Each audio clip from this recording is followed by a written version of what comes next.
And I wanted to highlight that point that this Iran war has proved that decentralization is important than ever, because Iran literally threatened all the NATO allies base infrastructures to bomb them. In a classical Bitcoin scenario, rather, this is not possible because Bitcoin is decentralized.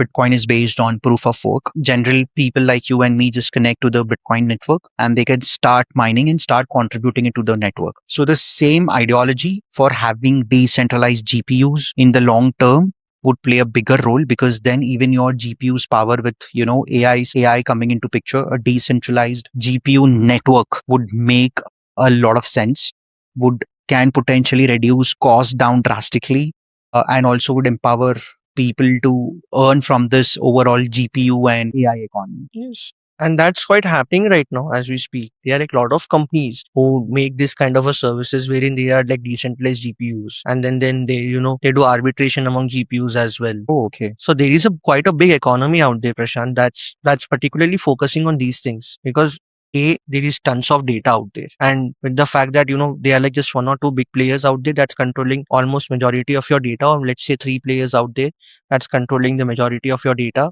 There has to be a system, and all of these companies are US based, right? So if you're talking about, let's say, countries like China, and then China completely has their own server wherein they themselves are doing themselves. They are not open to the world, but just Kind use. of isolated, but it's a good way because they have like protected essentially their citizens' data, Yes. and everything is potentially Yes. governed by their domestic Yes. companies. Yeah, yes. And see how China is far ahead of the rest of the world. We have to admit to that point. Like, let's go to any city in China, and then you feel that, my country is at least 25, 30 years back. For that matter, even if a US citizen goes to a China and sees China, the technological progress, the kind of infrastructure out there, and then they make the same comparable to, just say, US, they would feel that the US itself is a 20, 25 years behind in terms of how things are. And then you come to India, right? Even India has laws wherein all data now has to be in India itself. It can't go to US. So you have to understand this part.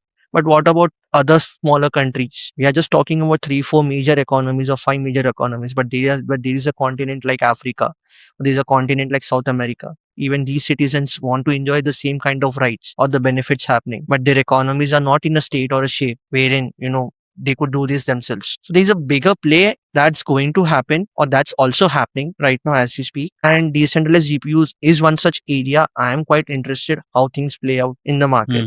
So yes, and coming to your question of Bitcoin, Open Ledger, and things, at the end of the day, embrace the tech behind it, embrace what things are happening, how we can complement this, how we can complement the existing tech with your failures that have happened in the market, and then with your failures in the market, how you could mix them together and kind of make a strong ecosystem out of it, wherein you learn from failures and then you can use it with the emerging tech and kind of blend it together and make a kind of an ecosystem where the chances of the success comes quite high. So, since it's easier to manipulate crypto, it's not that easy to manipulate traditional markets, is what you are essentially saying, because traditional markets are much bigger, much complex, much regulated. Yes.